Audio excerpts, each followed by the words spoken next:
Paper से पहले इस वीडियो को 1 से 2 बार जरूर देखें। जी हाँ मेरे प्यारे भाई और बहनें, आई होप आपकी तैयारी अच्छे से चल रही होगी। आज की इस वीडियो में हम देखने वाले हैं 9 से 10 क्वेश्चन जो हर शिफ्ट में पूछे जा रहे हैं। साथियों, सारे के सारे क्वेश्चन मोस्ट इंपॉर्टेंट क्वेश्चन है। योजना से रिलेटेड काफी क्वेश्चन इंपॉर्टेंट आ रहे हैं, तो इस वीडियो में हम सबसे ज्यादा क्वेश्चन योजना से रिलेटेड करेंगे। आपको वीडियो अच्छी लगती है तो चैनल को सब्सक्राइब जरूर कर लें और वीडियो कैसी लगती है कमेंट करके जरूर बताइए। अपने दोस्तों के पास जिसका पेपर आपका है 24, 25, 26 मार्च को है तो इस वीडियो को जरूर शेयर करें, क्योंकि इस वीडियो से काफी इंपॉर्टेंट क्वेश्चन आपके एग्जाम में पूछे जाएंगे। चलिए स्टार्ट करते हैं। सबसे पहला ही क्वेश्चन आपके सामने दिखाई दे रहा होगा कि विश्व की सबसे बड़ी वित्तीय समावेश योजना प्रधानमंत्री जन धन योजना कब शुरू की गई। ठीक है, वीडियो को काफी इंपॉर्टेंट है। ये सारे के सारे क्वेश्चन आपके आंगनवाड़ी में पूछे जाएंगे मेरे प्यारे भाइयों बहनों। तो ये क्वेश्चन को आप अपने दोस्तों के पास जरूर शेयर करें और इसकी पीडीएफ अगर आपको चाहिए तो टेलीग्राम चैनल के माध्यम से इसकी पीडीएफ को आप प्राप्त कर सकते हैं। पहला ही क्वेश्चन आपके सामने दिख रहे हैं और इसके 4 ऑप्शंस दिख रहे हैं। आप क्वेश्चनों को 1 से 2 बार जरूर पढ़ें। क्वेश्चन काफ़ी इंपॉर्टेंट है कि विश्व की सबसे बड़ी वित्तीय समावेश योजना प्रधानमंत्री जन धन योजना कब शुरू की गई। ठीक है, काफ़ी इंपॉर्टेंट क्वेश्चन है। चलिए इसका आंसर बताइए हमें क्या होगा कि विश्व की सबसे बड़ी वित्तीय समावेश प्रधानमंत्री जन धन योजना कब शुरू की गई थी। तो ऑप्शन लिखा हुआ है अप्रैल 2012 में, बी नंबर है सितंबर 2014 में, सी नंबर अगस्त 2014 में और डी नंबर है अगस्त 2012 में। ठीक है, तो सही उत्तर हो जाएगा साथियों ऑप्शन नंबर आपका सी। क्या हो जाएगा कि विश्व की सबसे बड़ी वित्तीय समावेश योजना प्रधानमंत्री जन धन योजना अगस्त 2014 में शुरुआत की गई थी। सही उत्तर हो जाएगा। चलिए नेक्स्ट क्वेश्चन को देखते हैं। क्वेश्चन नंबर हमारा सेकंड है प्रधानमंत्री आवास योजना ग्रामीण किस योजना का पुनर्गठन रूप है। ठीक है, काफ़ी इंपॉर्टेंट क्वेश्चन है। चलिए इसका आंसर बताइए हमें क्या होगा कि प्रधानमंत्री आवास योजना ग्रामीण के किस योजना का पुनर्गठन है। तो इंदिरा आवास योजना। क्या हो जाएगा ऑप्शन नंबर आपका सी। क्या हो जाएगा साथियों कि प्रधानमंत्री आवास योजना ग्रामीण विकास योजना का पुनर्गठन है इंदिरा आवास योजना। नेक्स्ट क्वेश्चन को देखते हैं। क्वेश्चन नंबर हमारा क्या हो जाएगा 3 नंबर। प्रधानमंत्री आवास योजना शहरी का लक्ष्य कब तक शहरी क्षेत्र में व्यक्तियों को आवास उपलब्ध कराने का है। ठीक है, क्वेश्चन काफ़ी इंपॉर्टेंट है। 1 से 2 बार आप क्वेश्चनों को पढ़ें। क्या क्वेश्चन लिखा हुआ है फिर से पढ़िए एक बार कि प्रधानमंत्री आवास योजना शहरी का लक्ष्य कब तक शहरी क्षेत्र के व्यक्तियों को आवास उपलब्ध कराने का है। ठीक है, इसका सही उत्तर क्या हो जाएगा ऑप्शन नंबर आपका हो जाएगा डी नंबर। क्या हो जाएगा साथियों वर्ष 2024। चलिए नेक्स्ट क्वेश्चन को देखते हैं। नेक्स्ट क्वेश्चन हमारे सामने दिख रहा है। क्वेश्चन नंबर 4 है प्रधानमंत्री स्वनिधि योजना के तहत किसे ऋण प्रदान किया जाता है। ठीक है, क्वेश्चन काफ़ी इंपॉर्टेंट है कि प्रधानमंत्री स्वनिधि योजना के तहत किसे जो है ऋण प्रदान किया जाता है या लोन प्रदान किया जाता है। ऐसे कौन से व्यापारी हैं। तो सामान्य व्यापारी को क्या दिया जाता है, बी नंबर छोटे व्यापारी को, सी नंबर बड़े व्यापारी को और इसमें से कोई नहीं। तो प्रधानमंत्री स्वनिधि योजना जो है छोटे व्यापारियों के लिए क्या की गई है, चलाई गई है, जिसके तहत लोन दिया जाता है प्रधानमंत्री स्वनिधि योजना के तहत। नेक्स्ट क्वेश्चन को देखते हैं। क्वेश्चन नंबर हमारा है 5 नंबर क्वेश्चन है निरामय स्वास्थ्य बीमा योजना कितनी राशि बीमा कवरेज प्रदान करता है। ठीक है, काफ़ी इंपॉर्टेंट क्वेश्चन है। चलिए इसका आंसर बताइए हमें क्या होगा कि निरामय स्वास्थ्य बीमा योजना कितनी राशि को कवरेज करता है। 80 लाख ऑप्शन लिखा हुआ है ए नंबर, बी नंबर लिखा हुआ 50 लाख, 1 लाख और 10,000। तो सही उत्तर हो जाएगा डी नंबर। क्या हो जाएगा साथियों 1 लाख। नेक्स्ट क्वेश्चन को देखते हैं। क्वेश्चन नंबर हमारा क्या हो जाएगा 6 नंबर। चलिए क्वेश्चन को पढ़िए आप 1 बार और इसके आंसर को हमें बताइए साथियों कि इसका आंसर क्या होगा। क्या लिखा हुआ है क्वेश्चन कि स्वाधार गृह योजना किस विभाग के अंतर्गत आता है। ठीक है, क्या क्वेश्चन लिखा हुआ है स्वाधार गृह योजना किस विभाग के अंतर्गत आता है। चलिए इसका आंसर बताइए। प्रधानमंत्री आवास योजना लिखा हुआ है ए नंबर, बी नंबर महिला एवं बाल विकास, सी नंबर जननी सुरक्षा योजना और इनमें से कोई नहीं। तो सही उत्तर क्या हो जाएगा, इसका सही उत्तर हो जाएगा महिला एवं बाल विकास। महिला एवं बाल विकास के अंतर्गत स्वाधार गृह योजना विभाग आता है। सही उत्तर हो जाएगा। नेक्स्ट क्वेश्चन को देखते हैं। काफ़ी इंपॉर्टेंट क्वेश्चन है। क्वेश्चन नंबर 7 है, वेरी वेरी इंपॉर्टेंट है। इसको आप क्वेश्चनों को रट लीजिए साथियों कि क्वेश्चन नंबर है 7 नंबर कि जेंडर चैंपियन योजना के अंतर्गत कितने वर्षों के अधिक आयु वर्ग के लड़के लड़कियों जेंडर चैंपियन बन सकते हैं। ठीक है, चलिए इसका आंसर बताइए। क्वेश्चन को फिर से एक बार पढ़ते हैं कि जेंडर चैंपियन योजना के अंतर्गत कितने वर्ष से अधिक वायु वर्ग के लड़के लड़कियां जेंडर चैंपियन बन सकते हैं? इसका क्या ऑप्शन लिखा हुआ है? ऑप्शन ए लिखा हुआ है 10 वर्ष, बी नंबर है 15 वर्ष, 16 वर्ष से कम, और डी नंबर है 16 वर्ष से अधिक। तो क्या हो जाएगा इसका सही उत्तर? डी। क्या हो जाएगा साथियों? 16 वर्ष से अधिक। ठीक है, चलिए नेक्स्ट क्वेश्चन को देखते हैं। क्वेश्चन नंबर हमारा क्या हो जाएगा? 8 नंबर क्वेश्चन है। क्या लिखा हुआ है? क्वेश्चन क्या है साथियों? चलिए पढ़िए इसको। पोषण अभियान के तहत प्रत्येक वर्ष किस माह को पोषण के रूप में मनाया जाता है? ठीक है, क्वेश्चन को एक से दो बार आप क्वेश्चनों को पढ़ें साथियों। क्या लिखा हुआ क्वेश्चन? कि पोषण अभियान, क्या लिखा हुआ है? पोषण अभियान। पोषण अभियान के तहत प्रत्येक वर्ष किस माह को पोषण के रूप में मनाया जाता है? तो क्या हो जाएगा? सी नंबर, दिसंबर माह में। दिसंबर माह में पोषण अभियान जो है वो प्रत्येक वर्ष मनाया जाता है। नेक्स्ट क्वेश्चन को देखते हैं। क्वेश्चन नंबर हमारा हो जाएगा 9 नंबर, कि स्वच्छता उद्यमी जो योजना है कब प्रारंभ की गई? क्या लिखा हुआ क्वेश्चन? स्वच्छता उद्यमी योजना कब प्रारंभ की गई? तो कब प्रारंभ की गई थी? चलिए इसका आंसर बताइए हमें क्या होगा। ऑप्शंस लिखा हुआ है 2 अक्टूबर 2014, बी नंबर है 5 अक्टूबर 2014, सी नंबर है 2 अक्टूबर 2013, और डी नंबर आपका हो जाएगा 2 अक्टूबर 2015। चलिए इसका आंसर बताइए क्या होगा, कमेंट करके बताइए इसका आंसर क्या होगा। कि स्वच्छता उद्यमी योजना 2 अक्टूबर 2014 को शुरुआत की गई, प्रारंभ किया गया था। ठीक है, और किसके द्वारा किया गया था?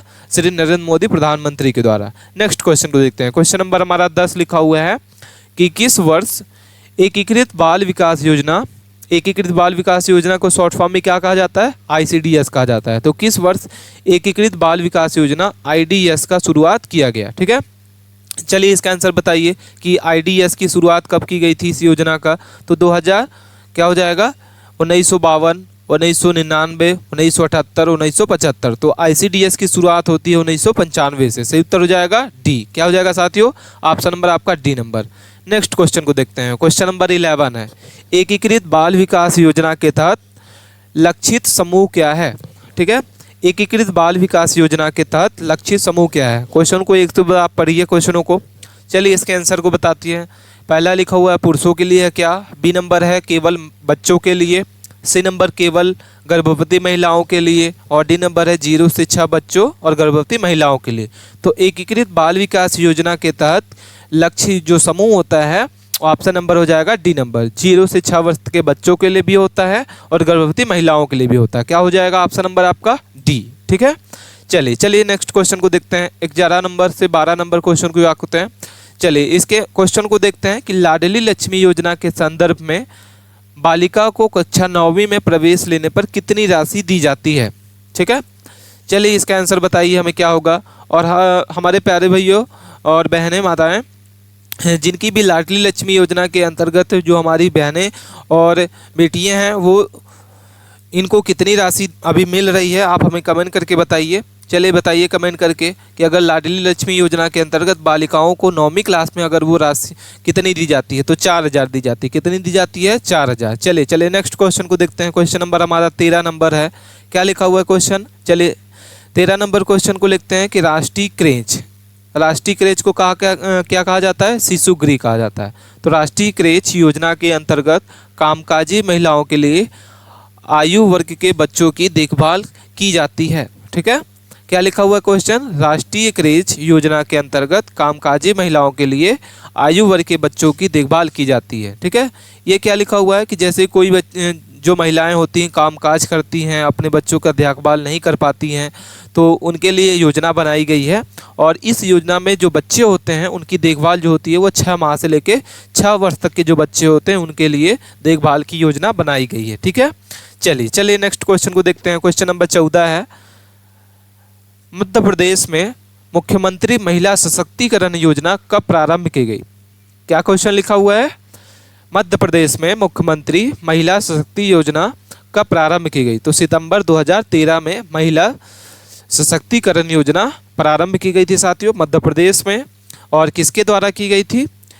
शिवराज सिंह चौहान के द्वारा। किसके द्वारा की गई थी? मध्य प्रदेश में मुख्यमंत्री महिला सशक्ति योजना किसके द्वारा प्रारंभ किया गया था? सितंबर 2013 में शिवराज सिंह चौहान के द्वारा इस योजना को प्रारंभ किया गया था। अगले क्वेश्चन को देखते हैं। क्वेश्चन नंबर हमारा 15 नंबर है कि मुख्यमंत्री अविवाहित पेंशन योजना के तहत किस उम्र की अविवाहित महिलाओं को आर्थिक सहायता दी जाती है? ठीक है, तो कितनी आर्थिक सहायता दी जाती है किस उम्र के बच्चों किस वर्ष की महिलाओं के लिए। क्वेश्चन को एक से दो बार फिर पढ़ते हैं। मुख्यमंत्री अविवाहित पेंशन योजना के तहत किस वर्ष की अविवाहित महिलाओं को आर्थिक सहायता दी जाती है? तो कितने को दी जाती है? 50 वर्ष। ठीक है, अगर कोई महिला है 50 वर्ष की हो गई है और इसकी अविवाहित है, मतलब उसकी शादी नहीं हुई है, तो मुख्यमंत्री अविवाहित पेंशन योजना के तहत उसको क्या की जाती है? कुछ ना कुछ आर्थिक सहायता प्रदान की जाती है। चलिए नेक्स्ट क्वेश्चन को देखते हैं। नेक्स्ट क्वेश्चन है, भारत सरकार द्वारा राष्ट्रीय सामाजिक सहायता कार्यक्रम, ठीक है, भारत सरकार द्वारा राष्ट्रीय सामाजिक सहायता कार्यक्रम NSAP किस वर्ष शुरू किया गया? तो कब किया गया था? वर्ष 1995 में किया गया था। कब किया गया था?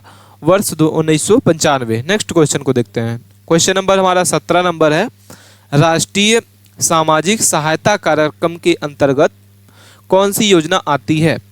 ठीक है, क्वेश्चन को आप एक से दो बार जरूर पढ़ें। क्या लिखा हुआ है? राष्ट्रीय सामाजिक सहायता कार्यक्रम के अंतर्गत कौन सी योजना आती है? तो राष्ट्रीय पारिवारिक लाभ योजना, बी नंबर हो जाएगा राष्ट्रीय वृद्धावस्था पेंशन योजना, इंदिरा गांधी राष्ट्रीय विधवा पेंशन योजना। तो डी नंबर इसका सही उत्तर हो जाएगा। ये तीनों ऑप्शन क्या हो जाएंगे? सही हैं। तो ऑप्शन डी करेक्ट आंसर होगा, उपयुक्त सभी। ठीक है, राष्ट्रीय सामाजिक सहायता कार्यक्रम में ये तीनों योजनाएं जो हैं ये बिल्कुल सही होंगी। नेक्स्ट क्वेश्चन को देखते हैं। क्वेश्चन नंबर 18 है, इंदिरा गांधी राष्ट्रीय वृद्धा पेंशन योजना के तहत पात्र आवेदन कौन है? ठीक है, इंदिरा गांधी राष्ट्रीय वृद्धावस्था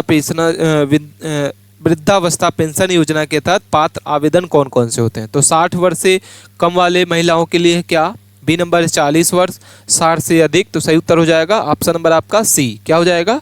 इंदिरा गांधी राष्ट्रीय वृद्धा पेंशन योजना के तहत 60 वर्ष से अधिक को लिए पात्र होती हैं आवेदन के लिए। चलिए नेक्स्ट क्वेश्चन को देखते हैं। क्वेश्चन नंबर 20 है हमारा।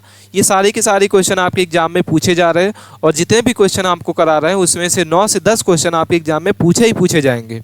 अगला क्वेश्चन है, इंदिरा गांधी राष्ट्रीय विकलांगता पेंशन योजना के तहत दिव्यांग जनों को अधिकतम कितनी राशि प्रति माह प्रदान की जाती है? ठीक है, क्वेश्चन को पढ़ लिया आपने। क्वेश्चन क्या है कि इंदिरा गांधी राष्ट्रीय विकलांगता पेंशन योजना के तहत दिव्यांग जनों को अधिकतम कितनी राशि प्रति माह प्रदान की जाती है? तो कितनी दी जाती है? 600 रुपये। कितनी जाती है? 600 रुपये। चलिए नेक्स्ट क्वेश्चन को देखते हैं। मुख्यमंत्री कल्याणी विकास योजना, क्या लिखा हुआ क्वेश्चन? मुख्यमंत्री कल्याणी विवाह योजना के अंतर्गत कितनी सहयोग राशि प्रदान की जाती है? ठीक है, तो कितनी दी जाती है? 2 लाख रुपए की दी जाती है। नेक्स्ट क्वेश्चन को देखते हैं। न्यूनतम कितनी प्रारंभिक जमा राशि के साथ सुकन्या समृद्धि योजना के अंतर्गत बैंक खाता खोला जाता है? तो क्या हो जाएगा इसका सही उत्तर? कितनी राशि आपको सबसे पहले जमा करना होता है सुकन्या समृद्धि योजना के तहत? 250 रुपये। क्या हो जाएगा? ऑप्शन नंबर आपका सी इसका सही उत्तर होगा। न्यूनतम 250 रुपये प्रारंभिक राशि जमा करके आप सुकन्या समृद्धि योजना के अंतर्गत खाता अपना क्या कर सकते हैं? खुलवा सकते हैं। सही उत्तर हो जाएगा सी नंबर। चलिए नेक्स्ट क्वेश्चन को देखते हैं। क्वेश्चन नंबर 23 है, काफ़ी इंपॉर्टेंट क्वेश्चन है। सुकन्या समृद्धि योजना के अंतर्गत खोले गए बैंक खाते में एक वित्तीय वर्ष में अधिकतम कितनी राशि जमा की जाती है? ठीक है, तो कितनी राशि जमा की जा सकती है साथियों? 1.5 लाख रुपए। कितनी की जाती है? 1.5 लाख रुपए। सही उत्तर हो जाएगा ऑप्शन नंबर आपका डी। ठीक है, चलिए नेक्स्ट क्वेश्चन को देखते हैं। क्वेश्चन नंबर हमारा क्या होगा? 24 नंबर। प्रधानमंत्री मातृ वंदना योजना कब प्रारंभ की गई? इसका क्या ऑप्शन होगा? इसके ऑप्शन को आप बताइए हमें, क्या इसका सही उत्तर होगा? प्रधानमंत्री मातृ वंदना योजना कब प्रारंभ की गई थी? 1 मई 2017, 3 मई 2017, 7 अप्रैल 2014 और 2 मई 2016। तो सही उत्तर क्या हो जाएगा? ऑप्शन नंबर आपका ए। प्रधानमंत्री मातृ वंदना योजना 1 मई 2017 को क्या की गई थी? आरंभ की गई थी। चलिए नेक्स्ट क्वेश्चन को देखते हैं। आपको वीडियो अभी तक आपने सब्सक्राइब नहीं किया है तो चैनल को सब्सक्राइब कर लें और वीडियो को लाइक करें। अपने दोस्तों के पास शेयर करना ना भूलें। चलिए नेक्स्ट क्वेश्चन को देखते हैं। क्वेश्चन नंबर हमारा क्या है? 25 नंबर। क्या लिखा हुआ 25 नंबर कि विश्व के सबसे बड़े भोजन कार्यक्रम के रूप में राष्ट्रीय माध्यम भोजन कार्यक्रम कब शुरू किया गया? ठीक है, विश्व के सबसे बड़े भोजन कार्यक्रम के रूप में राष्ट्रीय मध्याह्न भोजन कार्यक्रम कब शुरू किया गया? काफ़ी इंपॉर्टेंट क्वेश्चन है, ये आपके एग्जाम में पूछा जाएगा, तो आप इसके आंसर को रट लीजिए साथियों। क्या हो जाएगा? ऑप्शन नंबर आपका डी। वर्ष 1995 में विश्व में सबसे बड़ा भोजन कार्यक्रम क्या किया गया था, इसकी शुरुआत की गई थी। चलिए नेक्स्ट क्वेश्चन को देखते हैं। क्वेश्चन नंबर क्या है, 26 नंबर। क्या क्वेश्चन लिखा हुआ है, सर्व शिक्षा अभियान के तहत किस आयु वर्ग के बच्चों को निःशुल्क और अनिवार्य शिक्षा का अधिकार प्रदान किया जाता है। क्या हो जाएगा इसका सही उत्तर। चलिए इसके आंसर को बताइए कि सर्व शिक्षा अभियान के तहत किस आयु वर्ग के बच्चों को निःशुल्क और अनिवार्य शिक्षा प्रदान की जाती है। तो 6 से लेकर 14 वर्ष के जो बच्चे होते हैं उनको निःशुल्क जो किया जाता है शिक्षा प्रदान की जाती है और अनिवार्य रूप से शिक्षा का अधिकार होता है उनका। और किस योजना के तहत, सर्व शिक्षा अभियान के तहत। ठीक है, चलिए नेक्स्ट क्वेश्चन को देखते हैं। क्वेश्चन नंबर क्या हो जाएगा, 27 नंबर।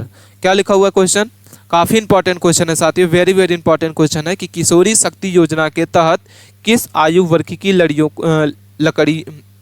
लड़कियों को एकीकृत सहायता प्रदान की जाती है। तो क्या हो जाएगा इसका सही उत्तर, कौन सी आयु वर्ग की लड़कियों को, तो 11 से 18 वर्ष। क्या हो जाएगा साथियों, ऑप्शन नंबर आपका सी। ठीक है, किशोरी शक्ति योजना जो होती है वो 11 से 18 वर्ष की लड़कियों को एकीकृत सहायता प्रदान की जाती है। चलिए नेक्स्ट क्वेश्चन को देखते हैं। क्वेश्चन नंबर हमारा क्या है कि इंदिरा गांधी मातृत्व सहायता योजना के तहत कितनी उम्र की महिलाओं को आर्थिक सहायता दी जाती है। क्या हो जाएगा इसका सही उत्तर, ऑप्शन नंबर आपका ए, 19 वर्ष या उससे अधिक। क्या हो जाएगा, 19 वर्ष या उससे अधिक की जो महिलाएं होती हैं उनको इंदिरा गांधी मातृत्व सहायता योजना के अंतर्गत आर्थिक सहायता प्रदान की जाती है। सही उत्तर हो जाएगा। चलिए नेक्स्ट क्वेश्चन को देखते हैं। क्वेश्चन नंबर हमारा क्या हो जाएगा, 29 नंबर। क्या क्वेश्चन लिखा हुआ है, भारत सरकार द्वारा बच्चों के कल्याण हेतु प्रथम राष्ट्रीय बाल नीति कब शुरू की गई। ठीक है, भारत सरकार द्वारा बच्चों के कल्याण के प्रथम राष्ट्रीय बाल नीति कब प्रारंभ की गई, तो वर्ष 1974 में। क्या हो जाएगा, ऑप्शन नंबर आपका सी, इसका सही उत्तर हो जाएगा। नेक्स्ट क्वेश्चन को देखते हैं। क्वेश्चन नंबर 30 है, निष्क्रिय प्रतिरक्षा किस प्रकार प्राप्त की जाती है। क्वेश्चन काफ़ी इंपॉर्टेंट है। क्वेश्चन नंबर 30 को देखते हैं कि निष्क्रिय प्रतिरक्षा किस प्रकार प्राप्त की जाती है, टीका द्वारा, संक्रमण द्वारा, एंटीवायरस के स्थानांतरण द्वारा। और सही उत्तर हो जाएगा ऑप्शन नंबर आपका डी, उपयुक्त में से कोई नहीं। क्या हो जाएगा, ऑप्शन डी। चलिए नेक्स्ट क्वेश्चन को देखते हैं। क्वेश्चन नंबर क्या है, 31 नंबर। क्या क्वेश्चन लिखा हुआ है, चलिए इसके क्वेश्चन को आप पढ़िए और इसके आंसर को बताइए हमें क्या होगा इसका। चलिए इसके आंसर को बताइए क्या होगा। राष्ट्रीय स्वास्थ्य बीमा योजना में भारत सरकार और संबंधित राज्य सरकार का योगदान किस अनुपात में होता है। ठीक है, चलिए इसके आंसर को बताइए क्या होगा कि राष्ट्रीय स्वास्थ्य बीमा योजना जो भी होती है उसमें भारत सरकार का कितना योगदान होता है और राज्य सरकार का कितना योगदान होता है, तो 75 और 25 का। ठीक है, मतलब कोई राष्ट्रीय स्वास्थ्य बीमा आती है तो उसमें सेंट्रल गवर्नमेंट 75% का शेयर रहेगा, योगदान रहता है, और 25% किसका रहता है, राज्य सरकार का रहता है। चलिए नेक्स्ट क्वेश्चन को देखते हैं। क्वेश्चन नंबर हमारा क्या हो जाएगा, 32 नंबर। क्या लिखा हुआ है, क्वेश्चन है कि दीनदयाल उपाध्याय ग्राम ज्योति योजना किस वर्ष आरंभ की गई। तो कब किया गया था, वर्ष 2014 में। कब किया गया था, पंडित दीनदयाल उपाध्याय ग्राम ज्योति योजना वर्ष 2014 में आरंभ किया गया था। चलिए नेक्स्ट क्वेश्चन को देखते हैं। क्वेश्चन नंबर हमारा क्या हो जाएगा, 33 नंबर क्वेश्चन है। और क्वेश्चन को 1 से 2 बार पढ़िए आप पहले कि प्रधानमंत्री आदर्श ग्राम योजना के तहत प्रति गांव कितने रुपए की बीमा, ठीक है, कितने रुपए की सीमा तक केंद्रीय सहायता प्रदान की जाती है। ठीक है, क्वेश्चन को आप 1 से 2 बार फिर से पढ़िए कि प्रधानमंत्री आदर्श ग्राम योजना के तहत प्रति गांव कितने रुपए की सीमा तक केंद्रीय सहायता प्रदान की जाती है। तो 20 लाख, बी नंबर है 15 लाख, 50 लाख और 10 लाख। तो क्या हो जाएगा, ऑप्शन नंबर आपका हो जाएगा साथियों क्या, ए नंबर। क्या हो जाएगा, 20 लाख। ठीक है, 20 लाख रुपए की क्या की जाती है, आर्थिक सहायता दी जाती है प्रधानमंत्री आदर्श ग्राम योजना के तहत प्रति गाँव को। ठीक है, चलिए ये थे साथियों हमारे जो मोस्ट इंपॉर्टेंट क्वेश्चन योजना से रिलेटेड। काफ़ी क्वेश्चन इंपॉर्टेंट है जो आपके एग्जाम में पूछे जाएंगे। तो आप वीडियो को 1 से 2 बार आप क्वेश्चनों को जरूर पढ़ें और अपने दोस्तों के पास जरूर भेजिए जिसका पेपर आपका 24, 25 और 26 मार्च को है। ये वीडियो काफ़ी इंपॉर्टेंट होने वाली है उनके लिए। चलिए मिलते हैं नए वीडियो में नए टॉपिक के साथ, तब तक के लिए आप बने रहें। धन्यवाद।